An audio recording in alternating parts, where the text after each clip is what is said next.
Creatures of the night, it's your girl Tati. Let's talk about Collision. I'm just going to start off with my rant here. Normally, I like to keep things in order, but right now, I'm just like not feeling the show that we got today. There were some good things here, but I feel like where there should have been really important decisions made, some of these things just didn't sit right with me and other people who also were watching. We ended the show off with the last match, which was Mariah May versus Anna Jay. This was a no disqualification match for the women's title. If Anna Jay loses this match, then she can no longer challenge our girl Mariah for the title. Okay, cool, whatever. They're giving us a third match between these girls. Now, by that time the match came on, it was a couple of minutes before the last 30 minutes of the show. And I'm just thinking, holy shit, they're really going to give us like damn near 30 minutes of a main event with the ladies. I thought that was very interesting. I was even looking at the card just to see if there was anything else left to be put on the show. And I thought that was pretty cool. And I was like, man, this is pretty progressive. If what they were doing was giving the ladies 30 minutes for a main event, which I thought would have been absolutely lovely. Collision, since the very beginning, for the most part, will have like up to 25 minutes for main events, which should be the case when it comes to pro wrestling. So now, really great match with these ladies where we had all types of weapons, even barricades being used here in this match. This is the most I think we've seen out of Mariah May since she's won the title. And I did enjoy this. They gave everyone their all. The crowd was feeling it, and Mariah ends up retaining with a Storm Zero. That's my only complaint with the whole match. Once again, a Storm Zero, whatever. Now, once that match was over, I was just like, wait a minute, we have like 15 minutes left of the show. Mina Shirakawa comes out to celebrate with Mariah, and then she ends up, Mariah ends up attacking Anna Jay, and then they end up leaving. Very interesting. So now what's happening with that next 15 minutes? We have Moxley and Marina. They are in a parking lot somewhere, and Moxley is doing probably one of the better promos that he's done in this whole storyline. The whole thing is falling a little flat for me right now, but we're going to pick things up really, really soon. You guys know that he's going against Orange Cassidy for the world title at the pay-per-view, which is literally next Saturday, you guys. Like, it's literally a week away. And I felt like, okay, Moxley is definitely coming in strong. He's talking about Orange Cassidy having that match with Wheeler Yuta on Dynamite prior to his match, prior to the match that they're going to have at the pay-per-view. Now, this was a strong. However, right after this, there's still 10 minutes left of the show. And I'm just like, okay, what's going on? What is so important that 10 minutes is left and the girls couldn't have this time?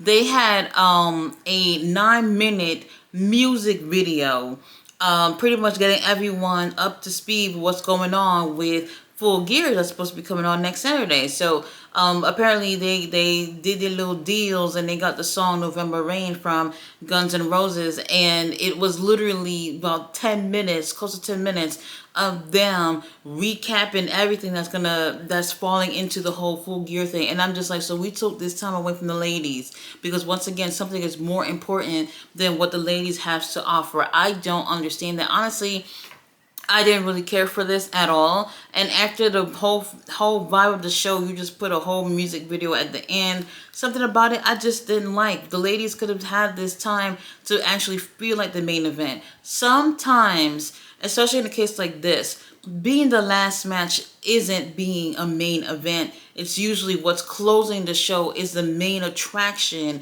when it comes to a whole show. And with them putting this 10-minute song thing on so you can see what's been going on leading up to Full Gear, for me, I didn't like it. I didn't like it at all. Sometimes I just feel like when it comes to being a woman in wrestling, you just don't get what the men would get. They would never put something like this in not put like John Moxley or one of these guys to be in the main event. They'll never put something over that. But when it comes to the ladies, it's whatever. I'm so fucking over it. Now, we started the show off with Harley Cameron versus Mina Shirakawa. Harley, she's grown on me. She's improving in the ring. But Mina is Mina, so she ends up taking the win. And this was about 10 minutes. Once again, having another women's match open the show. I thought it was okay for what it was. Now, after this, we do have Jackson Perry, who just pulled up with a scapegoat bus. And here comes Daniel Garcia, who's having his match with Johnny TV. Johnny TV comes out with MXM Collision, and they look so great with their outfits and their hair and everything. It's cute. It's cute. Now, Daddy Magic, he comes on out there to sit down with Tony Schiavone and Nigel McGuinness to do commentary. And I'm okay with it. I'm just like, all right, this is typical of him to come out whenever Danny's out there for support. Now, throughout this match, we do have MXM Collection who are getting involved and they're beating up on Danny. So this is essentially 3-on-1, and the referee is just kind of like not even paying attention at all to see any of this beatdowns happening. I'm cool with it. Now, while we're all watching the match, here comes Jackson Perry, who comes out of the blue and taps on Daddy Magic's shoulder. Daddy Magic turns around, get his shit rocked, and then he gets dragged to the back by Jackson Perry. Danny Garcia has no clue what's going on. He's already pretty much in the ring with 3 other dudes, so he has no clue what's going on. The match is over. Danny Garcia takes the win with a clutch. I don't know. We got Johnny TV tapping on national TV. I don't know. Now, Danny is celebrating. He goes and he looks over to the commentary table and he realized Daddy Magic's not there. He's like, what the fuck is Daddy Magic? And all of a sudden, as he walked over to the table, here is Tony Schiavone jumping up out of his seat, taking off the headset. It's Jackson Perry. Jackson Perry took it. And I'm just like, you are a snitch. You are a snitch. Like, nothing can't happen without you opening your mouth to tell people what's going on. Now, while he's telling him that, now we see on the big screen that Daddy Magic is being beaten up on by Jackson Perry right next to the scapegoat bus. Jackson Perry gets into the bus. He takes out this chain with a hook so that he could chain up Daddy Magic, hook him onto the damn bus, and drag his ass to whatever city that they were in. And I'm here for it. I'm here for it. Matter of fact, I was just like, you know what? I'll drive the bus if you want me to. Now, while that's going on, Daniel Garcia, he runs like a little schoolgirl to the back, and he ends up getting his hands on Jackson Perry. And then, while Jackson Perry is kind of winded or whatever, he goes help Daddy Magic take the chain off of him and whatnot. Now, Daddy Magic and Danny Garcia, they got their hands on Jackson Perry. Daddy Magic goes to the cameraman and makes him turn the shit off. And then things gets a little bit interesting.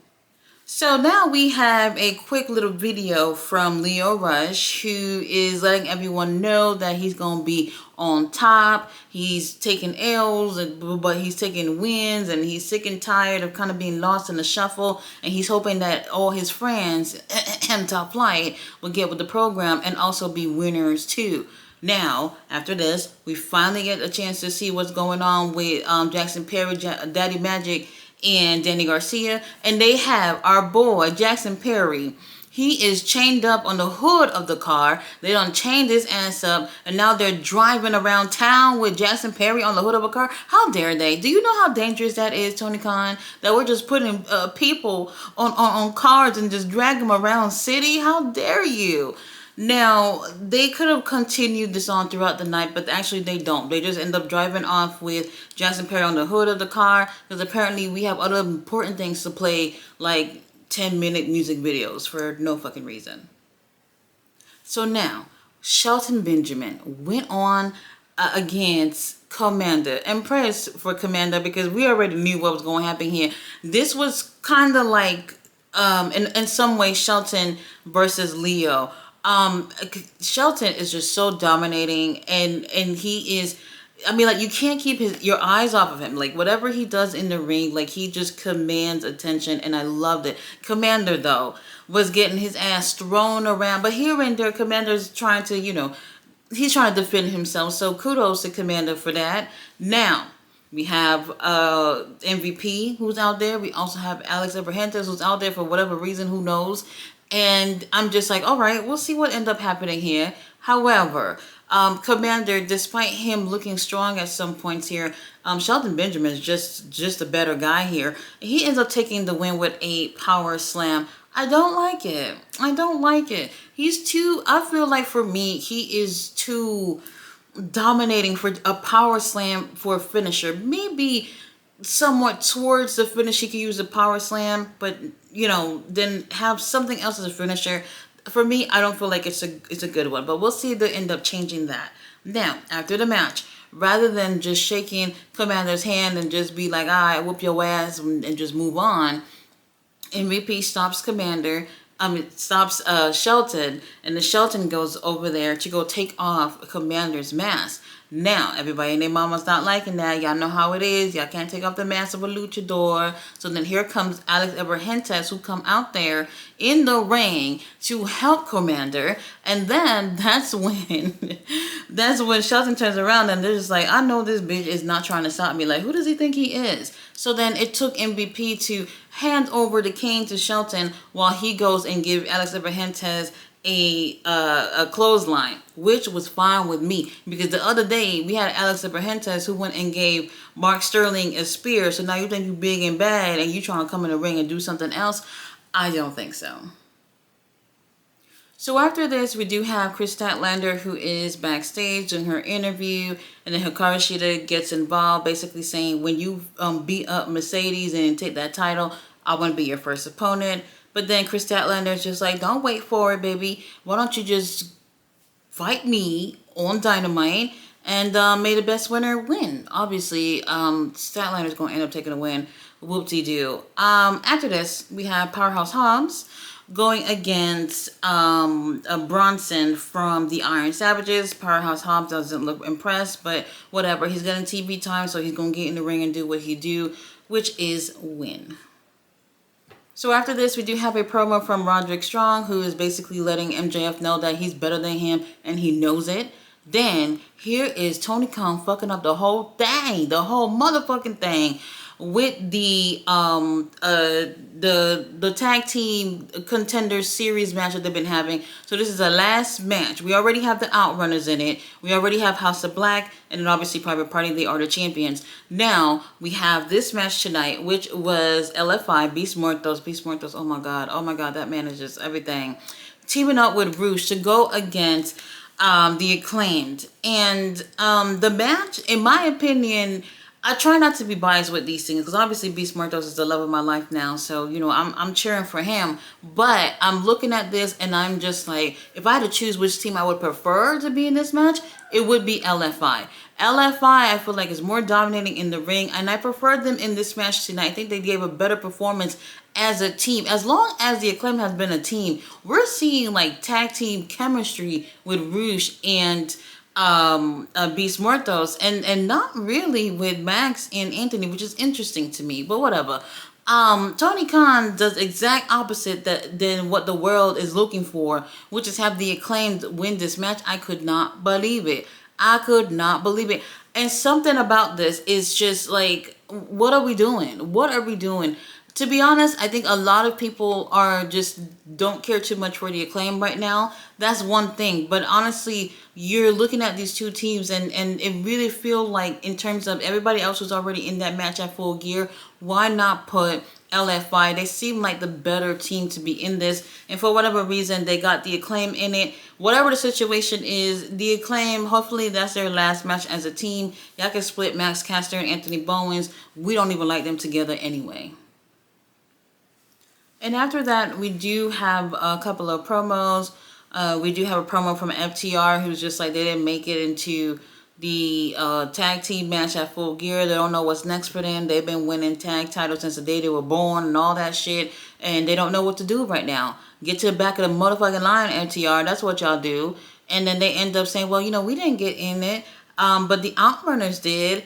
And it's kind of interesting because people are already speculating that there's going to be some type of feud between the Outrunners and FTR. If that's the case, whatever the situation is, if that's where they're going with it, I hope it's just something that's going to help the Outrunners look and be bigger stars within AEW. So we'll see what ends up happening with that.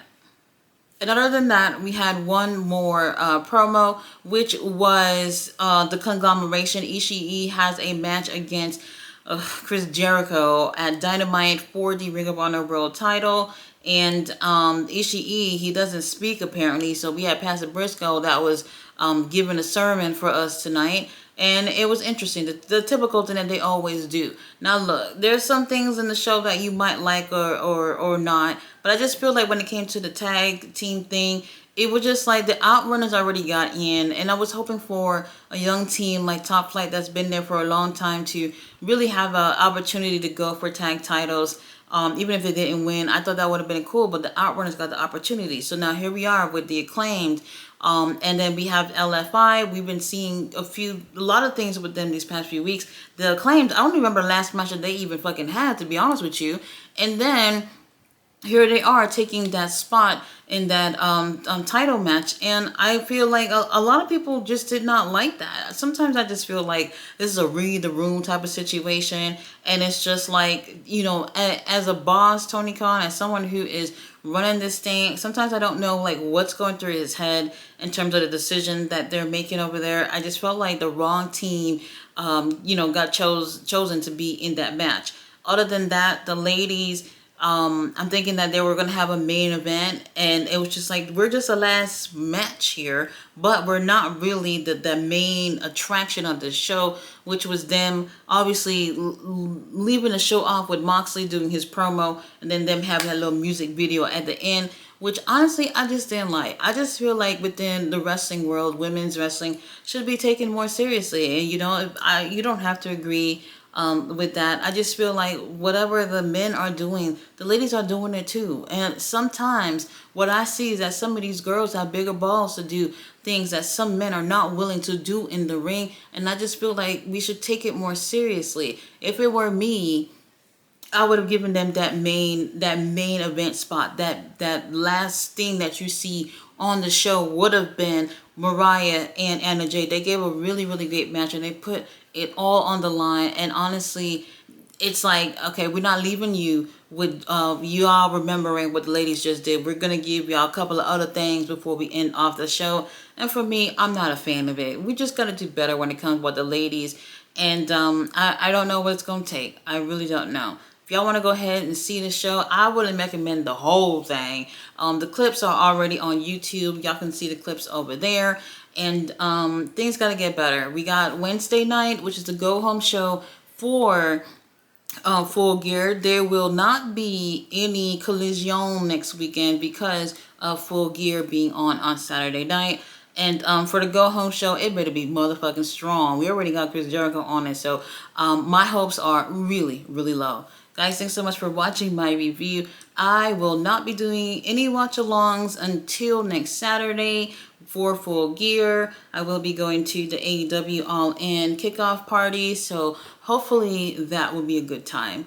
I'll see you guys next Saturday for Full Gear. Oh, I will still be doing reviews though. Still giving you all the reviews. Just no live streams until next Saturday. Thanks for watching. See you guys then. Bye.